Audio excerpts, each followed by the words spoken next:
Captain Daewon stared at his screen with growing concern. The numbers made no sense.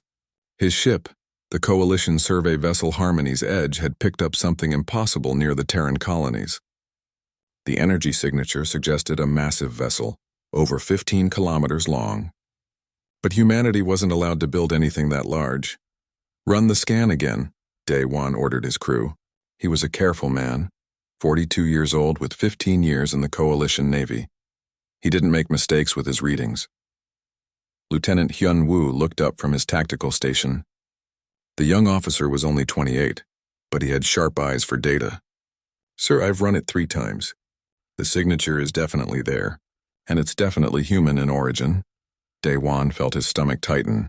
Humanity had joined the Galactic Coalition only 80 years ago. They were considered a minor species, restricted by treaty from building large warships. The treaty was clear. Humans could have defensive vessels and trade ships, nothing more. The other species didn't trust them yet. Ambassador Ji-won stepped onto the bridge. She was 55 years old with gray hair and calm eyes that had seen many negotiations. She moved slowly, using a cane, but her mind was still sharp. "Captain, I heard the alert." "What have we found?" "A possible treaty violation, Ambassador," Daewon replied. He pulled up the data on the main screen. "Something big is operating in deep space. If it's a human vessel, it breaks every restriction we agreed to." Ji-won studied the screen for a long moment. Her face showed nothing. "Interesting," was all she said. Before Daewon could respond, another ship appeared on their sensors. It was Commander Velthar's enforcement cruiser. The Coalition had sent their best investigator. Velthar was from an avian species with sharp talons and even sharper instincts. He didn't like humans much. The communication channel opened. Velthar's harsh voice filled the bridge. "Captain Daewon, I am taking command of this investigation. Your species stands accused of building illegal military vessels. Prepare to follow my lead." Daewon kept his voice professional. "Understood, Commander.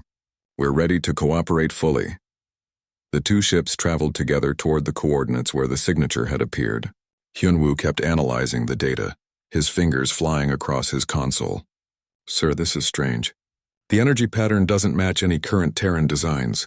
It's older somehow. The reactor signature is different." "Older?" Daewon asked. "How old?" "At least 40 years, maybe more. Before we joined the Coalition." Ji-won made a small sound, almost like she was hiding a smile. Daewon glanced at her, but she was looking out the viewport at the stars. They reached the coordinates after 6 hours of travel. Space looked empty. The sensors showed nothing. No ship, no debris, no trace of the massive signature they had detected. Velthar was furious. "Your readings were false," the commander accused. "Or your species is using stealth technology you haven't declared. Either way, this is a violation." "Our readings were accurate," Hyun-woo insisted. "Something was here. The sensor ghosts prove it. A ship was in this location within the last 12 hours. Velthar's image on the screen showed his feathers ruffling with anger. "Then where is it now? Show me this phantom ship, Lieutenant." Before Hyun-woo could answer, a distress signal screamed across all frequencies. Both ships picked it up instantly. A colony on the nearby planet was under attack. The Void Marauders, a vicious pirate collective, had come in force. "All ships respond," came the panicked voice from the colony. "We have 20 raider vessels. Our defenses are failing. We need immediate assistance." Daewon made his decision in seconds. "Set course for the colony." "Maximum speed," Velthar agreed. "My ship will take point. Follow my lead, Captain." The 2 Coalition vessels raced toward the planet. As they approached, Daewon could see the battle on his screens. The raiders were everywhere, firing on the colony's shields. Their ships were brutal things, covered in weapons and armor plating. The colony had maybe 10 minutes before the shields collapsed. "We're outgunned," Hyun-woo reported. His voice was steady, but Daewon could hear the concern. 20 raiders against 2 Coalition ships. "We can hold them off, but we can't win." "We fight anyway," Daewon said. "Those are civilians down there." Ambassador Ji-won stood up from her seat. She moved to the viewport and looked out at the stars. "Captain, I think help is coming." "What help?" "We're the only Coalition ships in this sector." Ji-won turned to face him. For the first time, she was smiling. It was a strange smile, like someone who had been keeping a secret for a very long time. "Perhaps you should ask what humanity was building before we met the Coalition." Daewon was about to demand an explanation when space itself seemed to tear open. The viewport blazed with light. Every alarm on the bridge started screaming. The sensors went wild with readings that couldn't be real. A warp signature appeared, but it was wrong. It violated every known rule of physics. The energy output was massive, far beyond what any coalition ship could generate. Whatever was coming was doing it with technology that shouldn't exist. Hyunwoo's voice was barely a whisper. Sir, something is entering real space. Mass reading is impossible. It's showing 18 kilometers long. Power output is off the scale. The light cleared, and there, between the raiders and the colony, hung the largest warship Daewon had ever seen. It was a monster, a brutal thing of angles and armor plating. Weapons covered every surface, thousands of them. The hull was dark, absorbing their sensor scans like it was swallowing light itself. Identification, Daewon ordered. The computer took a moment to respond. When it did, the words on the screen made everyone on the bridge go silent. TFS Indomitable, Terran Federation ship, registry dates to 43 years ago. Belthar's voice came over the channel, shocked and angry. That ship, it cannot exist. The treaty forbids it. Ambassador Ji-won walked slowly back to her seat. She sat down with a satisfied sigh. The treaty forbids ships built after we joined the coalition, Commander. The Indomitable was launched 15 years before we ever met you. Technically, it's completely legal. On the screen, the massive warship powered up its weapons. Thousands of guns turned toward the raider fleet. Daewon could see energy building in systems he didn't recognize. The raiders seemed frozen, probably as shocked as he was. Then a voice came over all channels. It was deep and calm, the voice of someone who had seen many battles. This is Admiral Tae Yang of the Terran Federation ship Indomitable. Raiders, you have 10 seconds to retreat. After that, we open fire. The raiders didn't retreat. They were pirates used to bullying weaker ships. They opened fire on the Indomitable with everything they had. Energy weapons and missiles streaked across space, hitting the massive ship's hull. The Indomitable didn't even slow down. The impact splashed against its armor like water against stone. Nothing penetrated. The ship kept moving forward, positioning itself between the raiders and the colony. Admiral Tae Yang's voice came again, still calm. Your choice. Indomitable, weapons free. Show them how Terra fights. The massive warship opened fire and the battle began. The Indomitable moved through space like a predator. Its massive hull turned slowly, bringing thousands of weapons to bear on the raider fleet. Daewon watched from his bridge, unable to look away. He had never seen anything like this ship. It was terrifying and beautiful at the same time. The raiders fired again, pouring everything they had into the massive vessel. Plasma bolts, laser beams, and fusion missiles hit the armor in waves of light. The Indomitable's hull glowed from the impacts, but nothing broke through. The ship's armor was simply too thick. Then the Indomitable fired back. But these weren't the energy weapons Daewon expected. These were old weapons, kinetic weapons, mass drivers and railguns that fired solid metal at incredible speeds. The Coalition had stopped using such weapons centuries ago. Energy shields could easily stop physical projectiles. Except the raiders weren't ready for how fast these projectiles moved. The first salvo hit a raider cruiser at nearly 1/3 the speed of light. The metal rounds punched through the energy shields like they weren't even there. They hit the hull and kept going, tearing completely through the ship from front to back. The cruiser exploded in a ball of fire. Impossible, Belthar breathed over the communication channel. Kinetic weapons shouldn't penetrate modern shields. Hyunwoo was already analyzing the data, his fingers flying across his console. Commander, they're not using normal kinetic rounds. Look at the velocity. Those mass drivers are accelerating the projectiles to 0.3% light speed. The shields can't react fast enough. The rounds are through before the shields can form a solid barrier. Another raider ship exploded. Then another. The Indomitable was firing in coordinated salvos, its thousands of weapons working together like instruments in an orchestra. 8 raiders died in the first minute. The survivors tried to scatter, but the Indomitable was faster than it had any right to be. How is it moving so quickly? Daewon wondered aloud. A ship that size should be slow. Ambassador Ji-won had a proud look on her face. Human engineering, Captain. When you can't build the best shields, you build the best engines. When you can't make energy weapons efficient, you make kinetic weapons devastating. We worked with what we had. The battle was turning into a massacre. The raiders were experienced fighters, but they had never faced anything like the Indomitable. Their weapons were useless against its armor. Their shields couldn't stop its weapons, and they couldn't run away fast enough to escape. Velthar's voice cut through the channel, sharp and commanding. Terran vessel Indomitable, this is Coalition Commander Velthar.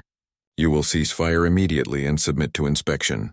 You are operating an illegal military vessel in violation of treaty law. For a moment there was silence. The Indomitable kept firing, destroying 2 more raider ships. Then the communication channel opened and a face appeared on their screens. Admiral Tae Yang looked old, maybe 67 years, with deep lines on his face and scars on his neck. His eyes were hard and calm. Negative, Commander, Tae Yang said simply. We are not under coalition jurisdiction. This ship was built before humanity joined your organization. Your laws don't apply to us. That's absurd, Velthar snapped. All human vessels fall under coalition oversight once you joined. That was part of the agreement. Tae Yang smiled, but it wasn't a friendly smile. Read the treaty again, Commander. Section 7, Paragraph 3. Military restrictions apply only to vessels constructed after the date of official membership. The Indomitable was launched 43 years ago. 15 years before we ever met you. We're completely legal. Daewon pulled up the treaty on his own screen. He read through the relevant section, then read it again. His eyes widened. He's right, he said quietly. The treaty specifically states vessels built after joining. There's no restriction on ships that existed before contact. Ambassador Jiwon nodded. We knew about you long before official contact. We detected alien signals, analyzed them, and realized we weren't alone. So we prepared. The Indomitable was our insurance policy. If the aliens were friendly, wonderful. If not, we had a ship that could fight. The last of the raiders was trying to escape. The Indomitable's railguns tracked it effortlessly. A stream of metal rounds caught the ship, tearing it to pieces. The battle was over. 8 minutes from start to finish. 20 raider vessels destroyed. The Indomitable hadn't taken a single point of real damage. Velthar was furious. This is unacceptable. High Chancellor Grixnell will hear of this. Your species has been hiding a Dreadnought-class warship for decades. That's deception at the highest level. We never lied, Tae Yang replied calmly. No one ever asked if we had ships from before we joined. You assumed we had nothing. That's not our fault. Daewon had to admit the Admiral had a point. The Coalition had treated humanity like children, restricting their shipbuilding without ever considering what they might already have. It was a massive oversight. Admiral Tae Yang, Daewon said, opening his own channel. This is Captain Daewon. Thank you for the assistance. Those colonists owe you their lives. Tae Yang's expression softened slightly. Just doing what we always do, Captain. Protecting people who need protection. A new voice came over the channel, young and female. Admiral, this is Captain Minna. All weapons are secured. Damage report shows minor scoring on the outer hull. Nothing significant. We're ready for whatever comes next. Good work, Minna, Tae Yang said. Prepare to receive Coalition inspectors. They'll want to see our ship. Velthar's feathers ruffled on the screen. You're volunteering for inspection? We have nothing to hide, Tae Yang replied. Come aboard, Commander. See what humanity built when we thought we might stand alone against the universe. Maybe you'll understand us better. 2 hours later, Daewon found himself aboard the Indomitable with Velthar and a team of inspectors. Captain Minna met them at the airlock. She was 39 with sharp eyes and efficient movements. She didn't waste time with pleasantries. Follow me, she said. I'll show you what a human warship looks like. The interior of the Indomitable was cramped and functional. Everything was built for efficiency, not comfort.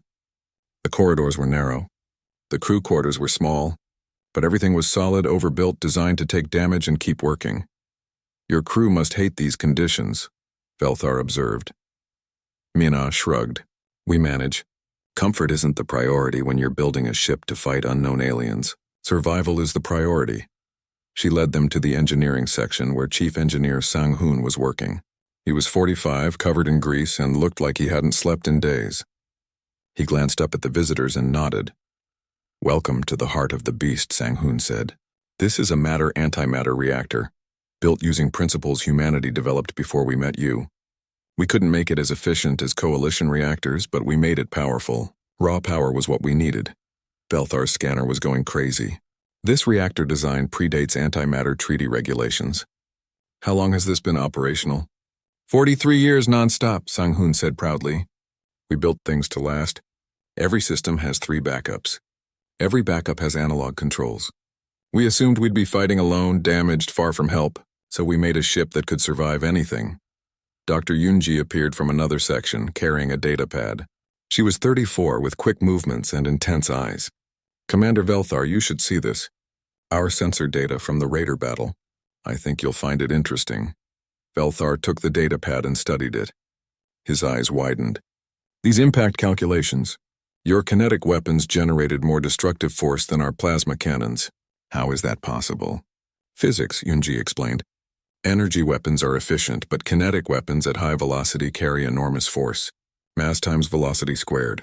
We pushed the velocity as high as we could. Simple physics becomes devastating at 0.3 light speed.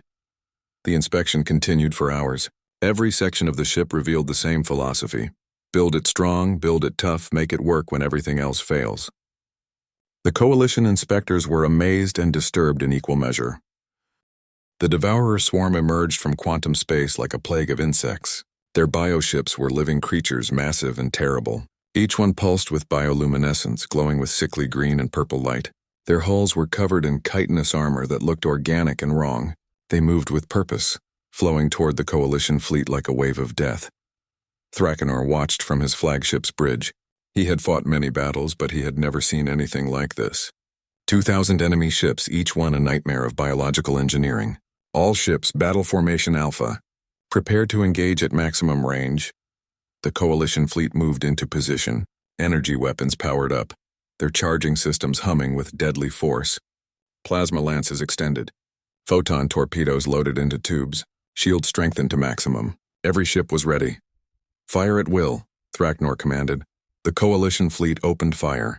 Beams of pure energy lanced across space, hitting the Devourer bioships with devastating force. The first impacts were beautiful and terrible. Explosions of light bloomed across the enemy formation. Dozens of bioships took direct hits. For a moment it looked like it might work. Then the damaged ships began to regenerate. The holes in their armor closed up, tissue growing back almost instantly. The bio-armor absorbed the energy from the weapons and used it to fuel rapid healing. Within seconds, the damaged ships were whole again. What in the void? Thrakenor breathed. His weapons were useless. The Devourers just healed faster than his ships could damage them. The Devourer swarm swept forward, closing the distance. They didn't use energy weapons themselves.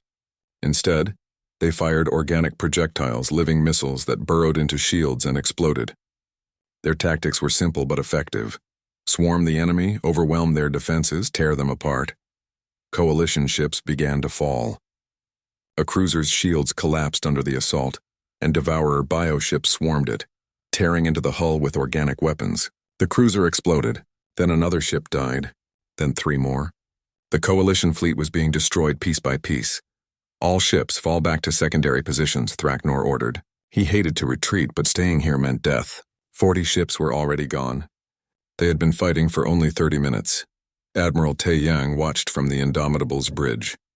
His ship sat in the center of the formation, holding position while other ships retreated around him. Status, Minna? All weapons charged and ready, Admiral. The crew is at battle stations. We're ready to engage, Taeyang nodded. Then let's show them what humanity built for moments like this. All ships, this is Admiral Taeyang. We're advancing into the swarm. Follow our lead if you can, but don't sacrifice yourselves trying to keep up. The Indomitable surged forward, its massive engines pushing the 18-kilometer ship toward the enemy at speeds that shouldn't be possible for something so large. Devourer bioships turned toward it, sensing a target. Entering weapons range, Minna reported. Enemy ships are closing from all sides. Point defense systems active, Taeyang ordered. Show them our teeth.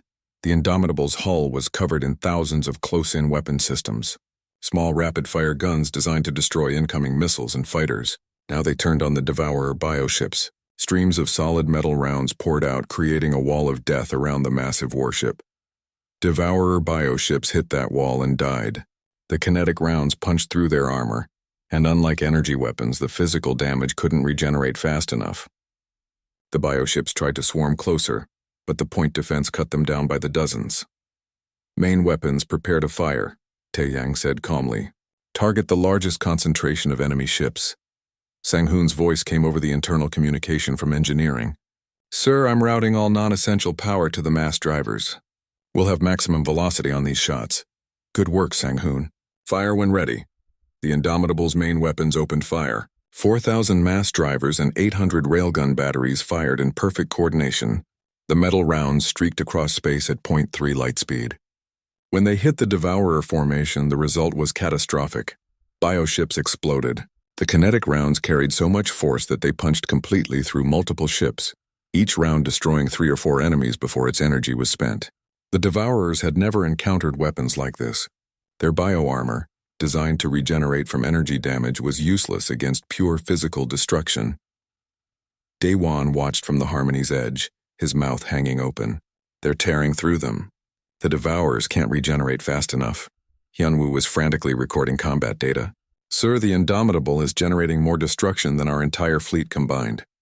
Their weapon system is perfectly designed to counter the Devourer regeneration. All Coalition ships, Daewon broadcast across the fleet channels, focus your kinetic missiles and physical projectiles. Switch from energy weapons to solid ammunition. Follow the Indomitable's example. Ships across the fleet began adapting. Those that carried kinetic missiles launched them. A few ships had old mass driver systems considered outdated, and now activated them for the first time in years. It wasn't as effective as the Indomitable's purpose-built weapons, but it was better than useless energy beams. Dr. Yoonji worked at her station aboard the Indomitable, analyzing the Devourer bioships with every sensor she had. Her theory was proving correct. Admiral, I've confirmed it. The Devourers are using quantum entanglement for communication. They're linked through a shared network. If we can disrupt that network, we can throw their coordination into chaos. Can you jam it? Taeyang asked, already working on it. Give me 10 minutes. The battle raged around the Indomitable. The massive warship pushed deeper into the swarm, its weapons firing constantly. Railgun batteries rotated, targeting new enemies as soon as they appeared. Mass drivers launched their devastating rounds in carefully timed salvos. The point defense never stopped, creating a sphere of death that nothing could penetrate. But the Devourers were adapting too. They stopped trying to swarm the Indomitable directly. Instead, they began coordinating attacks, hitting the same sections of armor repeatedly. The ship's hull was strong, 50 meters of composite tungsten carbide, but even that had limits. Minna coordinated damage control teams throughout the ship. Hull breach on deck 17, sealing emergency doors. Breach on deck 42, medical teams responding. Breach on deck 8, the list kept growing. 47 hull breaches, none of them critical yet, but the Indomitable was taking punishment. The ship was designed for this, built with redundant systems and thick armor. But the Devourers were relentless. Sang-hoon worked in the engineering section, his hands flying over controls as he manually repaired damaged systems. Radiation warnings screamed at him, but he ignored them. The ship's redundant shielding would protect him. Probably. He rerouted power around a damaged conduit, restoring a weapons battery that had gone offline. Got it, Yoonji announced. Quantum jamming array is active. Broadcasting now. The effect on the Devourer swarm was immediate and dramatic. Their coordinated attacks fell apart. Bioships began firing on each other, confused and unable to distinguish friend from enemy. Their formation dissolved into chaos as individual ships acted without central guidance. Now, Taeyang ordered. All weapons maximum rate of fire. Hit them while they're confused. The Indomitable poured fire into the disorganized swarm. Coalition ships rallied following the human warship's lead. The battle began to turn. Devourers died by the hundreds, unable to coordinate their regeneration or their attacks. Then the sensors detected something new. A massive quantum tunnel opened at the edge of the battle space. Something enormous was coming through. Hyunwoo's hands shook as he read the data. Sir, new contact. Mass reading is 40 kilometers. It's 4 times the size of the Indomitable. The Devourer flagship emerged. It was a monstrosity. A bioship so large it had its own gravity field. The Coalition Council chamber was filled with representatives from 47 different species. The massive orbital station hung above Axis Prime, the capital world of the Galactic Coalition. Today the chamber was louder than usual. Everyone was arguing about the human warship. Supreme Counselor Uramin called for order. She was over 800 years old, from an ethereal species that lived for millennia. Her voice carried authority that made everyone go quiet. We will have order. This council will discuss the Terran vessel calmly and reach a decision based on law and reason. Commander Velthar stood to present his report. His feathers were still ruffled from frustration. The Terran Federation ship Indomitable is a dreadnought-class warship, measuring 18 kilometers in length. It carries over 4,000 weapons and operates with technology that predates Coalition contact. While technically legal under treaty provisions, its existence represents a massive deception. General Boram rose from the human delegation. She was 51, a decorated war hero with medals covering her uniform. Deception? We never lied. We simply didn't volunteer information that wasn't requested. The Coalition assumed we were primitive and helpless. That assumption was wrong. War leader Thraknor slammed his clawed hand on his desk. The reptilian general was the Coalition's top military commander, and he didn't hide his contempt. Your kinetic weapons are primitive. Your analog systems are outdated. You got lucky against pirates. Real military forces would destroy you. Hyun Woo, sitting in the observer section with Daiwan, whispered quietly. He didn't see the battle data. Those primitive weapons tore through raider shields like they were nothing. The argument continued. Species after species spoke, some defending humanity, others demanding punishment. Princess Lysandra from an aquatic species tried to find middle ground. Perhaps we should focus on whether this vessel can help us rather than arguing about the past. Help us with what? Someone called out. Junho stood up from the human scientific delegation. He was 38, a quantum mechanics specialist. With a devourer swarm, they're coming and our energy-based defenses aren't working against them. The chamber went quiet. The devourer swarm was the nightmare that kept Coalition military leaders awake.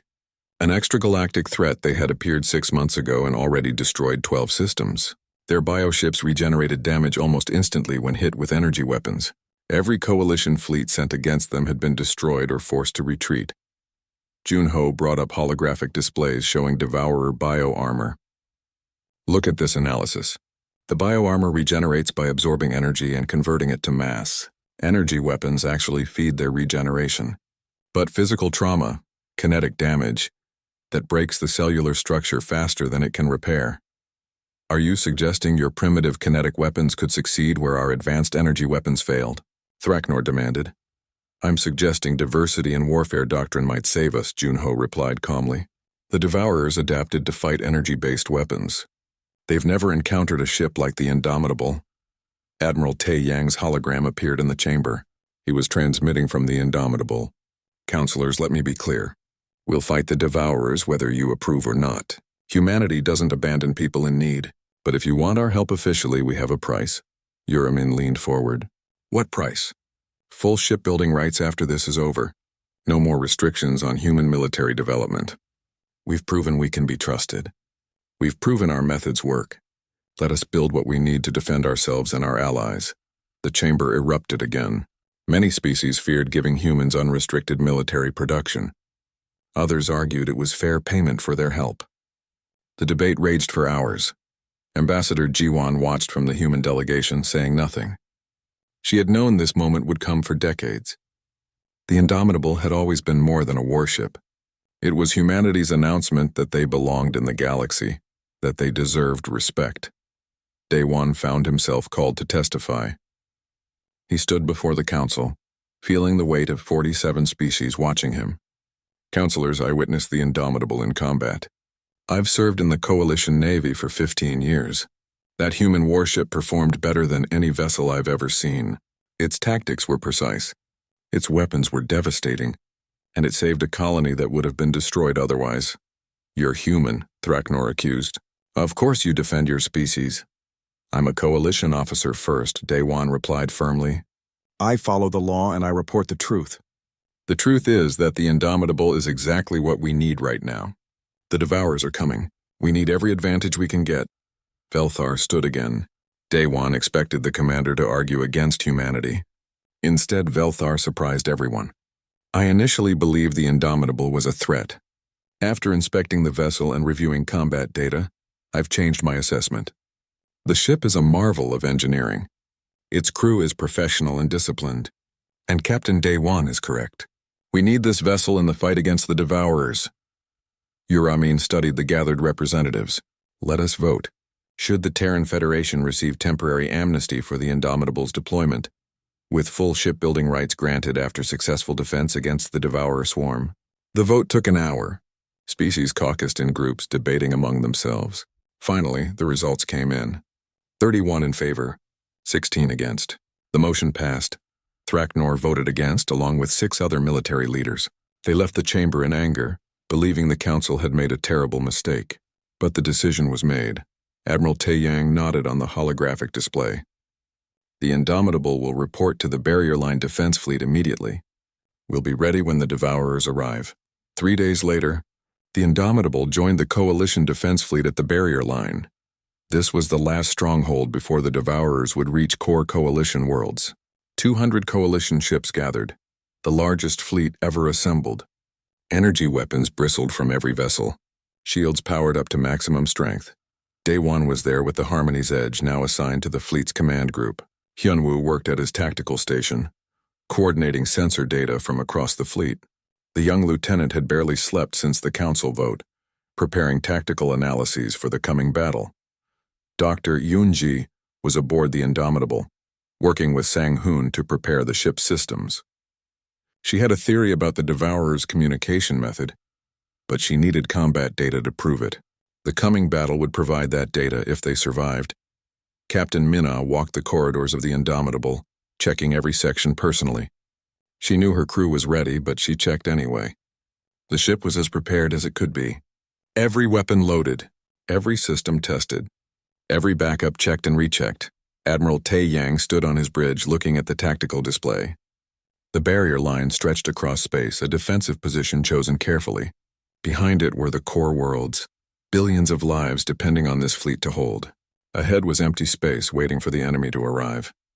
Thraknor commanded the Coalition fleet from his flagship. He had voted against using the Indomitable, but he was professional enough to work with what he had. He opened a channel to Taeyang. Admiral, your ship will hold the center of the line. When the Devourers arrive, you'll take the first impact. Understood, Taeyang replied. The Indomitable was built for this, for standing against impossible odds. Mina stood beside her admiral. Sir, the crew is ready. All stations report prepared for combat. Taeyang smiled at his second-in-command. Good. How are you feeling, Mina? Honestly? Terrified, she admitted, but also ready. We've trained for this our whole lives. Fighting against overwhelming odds is what humans do best. That's what I like to hear. The fleet waited. Sensors stretched out across light years, watching for the enemy. Scout ships reported regularly. Nothing yet, but intelligence said the Devourers were coming soon. Very soon, Hyunwoo's console beeped an alert. He checked the data twice before reporting. Sir, incoming quantum tunnels detected. Multiple contacts, hundreds of them. Day 1 felt his stomach drop. Numbers? Still counting. Over 500. No, over 1,000. Sir, they keep coming. The sensors show over 2,000 Devourer bioships entering our space. The fleet's communication channels exploded with chatter. 2,000 enemy ships against 200 defenders. 10-to-1 odds.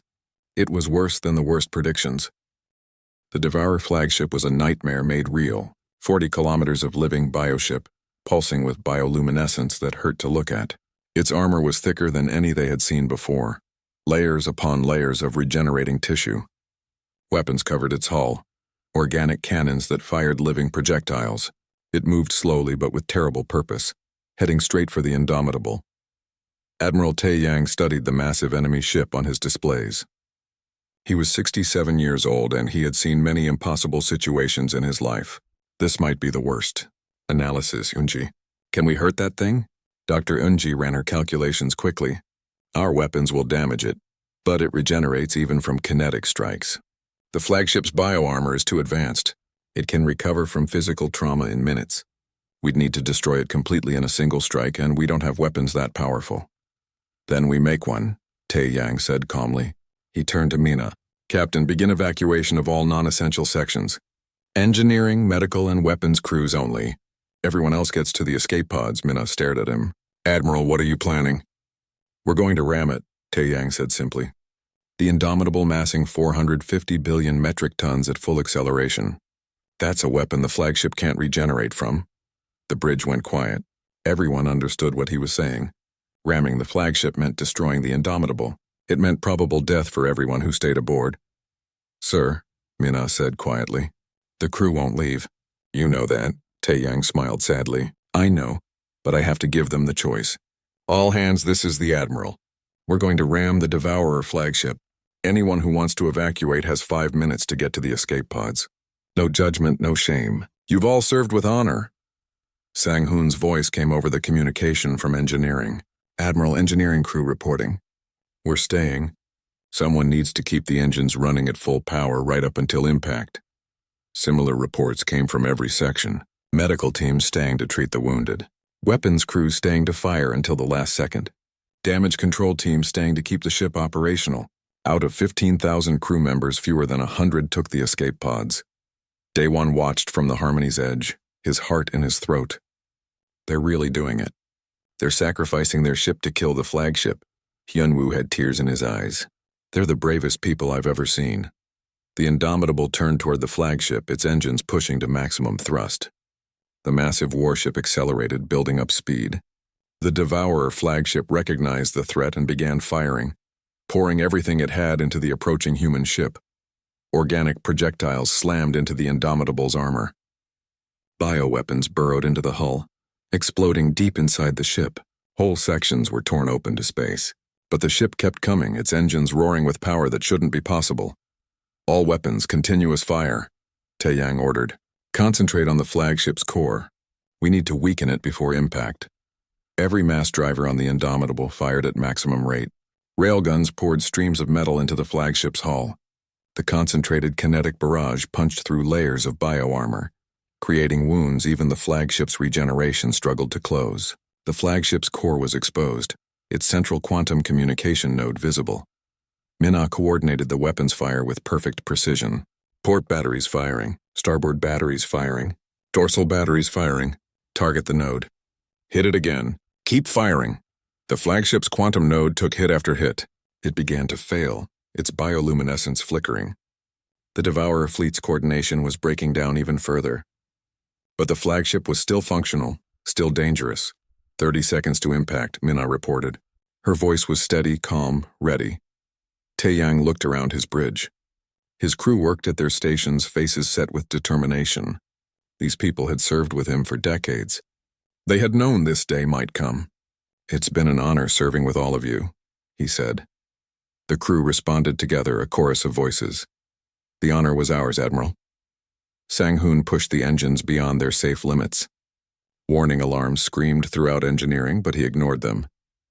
The engines glowed white-hot, giving everything they had. The ship's speed climbed higher. 0.05 light speed, 0.06, 0.07. Yoonji activated the Indomitable's gravity well generators at maximum power.